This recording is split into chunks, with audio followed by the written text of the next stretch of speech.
જાણવા મળ્યું કે ગામ વિછિયાત ગામના તળાવમાં મચ્છી તળાવમાં મરી ગયેલી જોવા મળી, ગામના લોકો દ્વારા જોવામાં આવ્યું અને મને જાણ થઈ તો અમે ત્યાં તળાવે આવીને જોયું કે મચ્છી વધારે પ્રમાણમાં હજારોની સંખ્યામાં ત્યાં મૃત થઈ.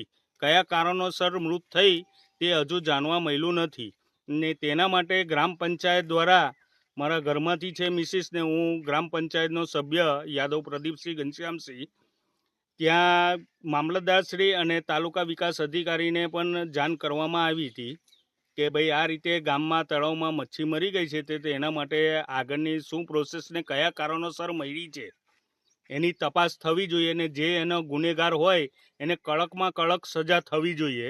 અમે અમારી ગામની ફરજ અદા કરીને એને તળાવમાંથી મચ્છી કાઢી અને ટેલરમાં લઈ જઈ અને ગામની બહાર લઈ જઈને એને ખાડો કરી અને અંદર એને માટીમાં નાખીને એને દફનાવી દીધેલી છે.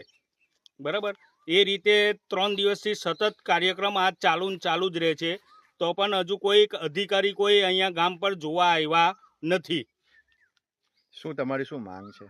અમારી માંગ છે કે આ પાણીનો ટેસ્ટ કરે અને એ મચ્છી લઈ જઈને એનો ટેસ્ટ કરે, કયા કારણોસર આટલી બધી મચ્છી મરી ગઈ છે.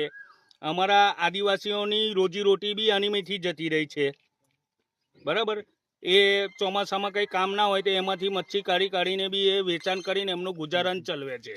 તમે જે વહીવટી તંત્રના અધિકારીઓને જાણ કરી છે એ તમે જાણ કરી કેટલા દિવસ થયા છે આજે? મેં 2જી તારીખે જાણ કરેલી છે લેટર પર. અમારા તલાટી મંત્રીને બી વાત કરેલી છે, એમને લેટર પર એ લોકોને જાણ કરી છે. મામલતદાર સાહેબ, તાલુકા વિકાસ અધિકારી સાહેબને બી જાણ કરેલી છે, પણ હજુ સુધી કોઈ જોવા આવ્યા નથી.